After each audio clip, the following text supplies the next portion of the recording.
jadi anomali pemilu 2024. Nggak apa-apa, saya buka di sini. Teman-teman wartawan juga pasti sudah mengikuti lah.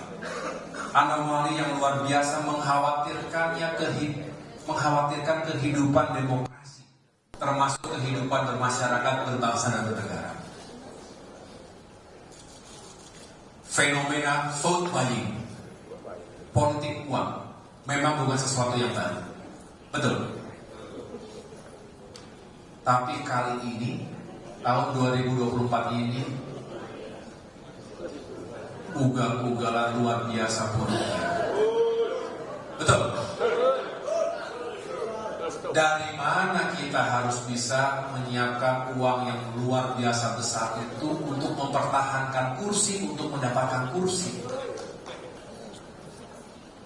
Saya tidak mengatakan yang kepilih kembali punya uang yang besar sekali, enggak juga. Tapi ya berat sekali untuk mendapatkan, bahkan mempertahankan kursi kita. Ya. Kalau kemudian ini tidak berubah, 5 tahun lagi, 10 tahun lagi, berapa cost yang harus dikeluarkan oleh seorang anggota atau calon anggota DPR untuk mempertahankan atau mendapatkan kursi? Berapa kira-kira? Kemudian dari mana uangnya? Istilahnya begini, yang sudah nyebar uang saja belum tentu menang, apalagi yang nyebar. Nah, sampai kapan kalau ini terjadi terus? Betul ya? Memang kalau Pak SBY, coba dengarkan Pak SBY berkali-kali,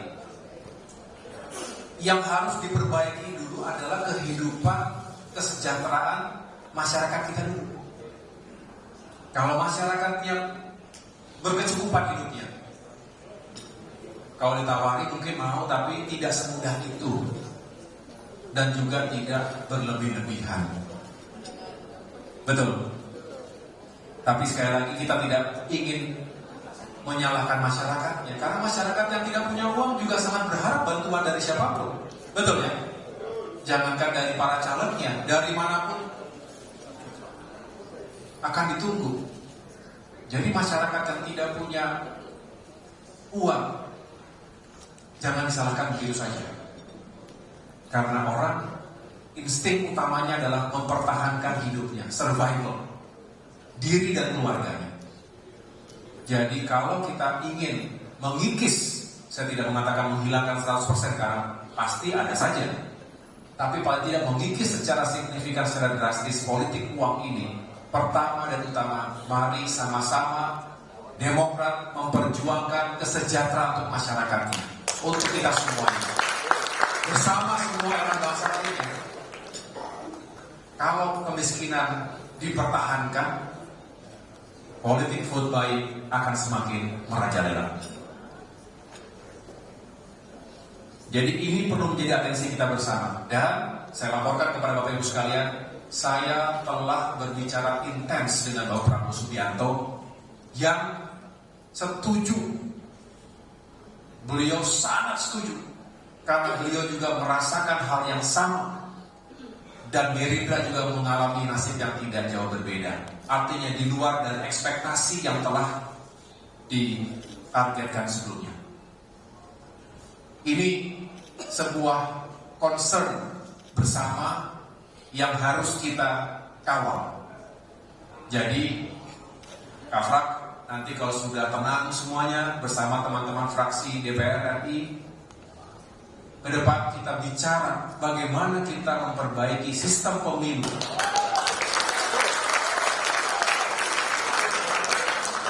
Sebelum bicara perubahan undang-undang yang lain, bicarakan itu dulu.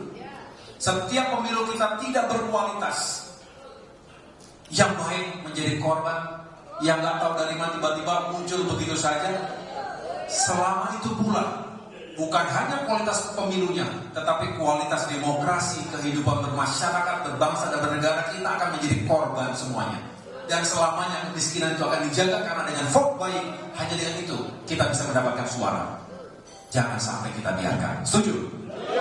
Kita harus berjuang agar sistem politik ke depan semakin baik, sistem pemilunya semakin baik, dan diawaki oleh orang-orang yang punya integritas.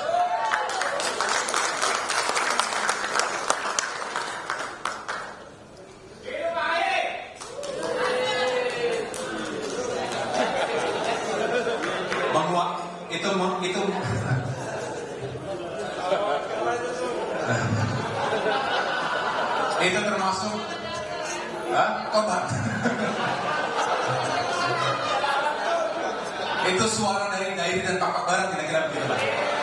Ya Bang Ica ya.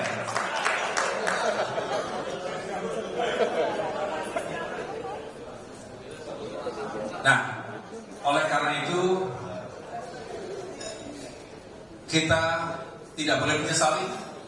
Kami dari DPP juga terus mencoba untuk mengawal dari awal ya, meyakinkan agar survei dilakukan. Ingat dulu kita melakukan survei dapil, masih ingat? Dan itu semuanya kita lakukan untuk memetakan secara langsung tiap-tiap dapil. Data saksi, saya juga tahu data saksi sudah kita distribusikan, masih ada yang nggak benar, betul ya? Yang kita perbaiki bersama. Tidak mungkin ketum memperbaiki sendiri. Kita nggak punya mata dan telinga sampai paling bawah. Tapi kita perbaiki dengan semangat yang murni, bukan partisan dalam arti untuk kepentingan sendiri, tetapi ini tujuannya tujuan bersama. Termasuk bantuan-bantuan lain yang kita anggap bisa membantu perjuangan di lapangan. Masa kampanye begitu singkat, dan bagi yang tidak punya kecukupan logistik memang tidak mudah, waktunya sangat singkat. Dan itu semua telah kita lewati Bapak Ibu sekalian. Untuk itu kita tetap harus bersyukur. 2 hingga 3 bulan sebelum pencoblosan, cukup banyak lembaga survei memotret kita di sekitar angka 3,5 sampai 4%. Betul? Ada yang mengatakan Demokrat bahaya, bisa tidak lulus threshold. Tapi ketika itu kita tidak langsung begitu down, tetapi justru kita buktikan dengan kerja keras selama 2-3 bulan masa kampanye kemarin. Dan oleh karena itu ketika kita pada akhirnya mendapatkan perolehan di angka 7,5% kurang lebih secara nasional, maka kita patut bersyukur. Artinya hingga mencapai hampir 2 kali lipat dari prediksi lembaga-lembaga survei tadi. Ya. Memang yang kurang beruntung bagi kita, banyak suara kita yang apa istilahnya itu? Enggak, pertama suara kita banyak yang hilang, betul? Tapi juga ada yang mendapatkan suara tapi kurang sedikit lagi mendapatkan kursi. Jadi nyaris banyak sekali di kursi-kursi terakhir, di formasi terakhir, tetapi karena dihantam akhirnya dilewati oleh posisi berikutnya. Akhirnya kita keluar dari formasi. Betul? Ada yang punya nasib seperti itu di sini. Dan saya tahu masih ada yang berjuang di MK nanti. Ada yang berjuang di MK di sini. Kita kawal bersama-sama ya. Jadi bedanya dengan 2019 yang lalu, kita beruntung karena kursi-kursi kita terakhir bisa aman. Nah kini kita tidak aman. Akibat tadi saya ceritakan, luar biasanya pemilu hari ini. Nah kemudian ada juga yang luar biasa melampaui targetnya, tetapi juga belum bisa cukup untuk tambahan kursi. Misalnya Mas Ibas di Jawa Timur 7. Luar biasa kenaikan tahun ini. Berapa terakhir? 800 ribu? Enggak, total berapa?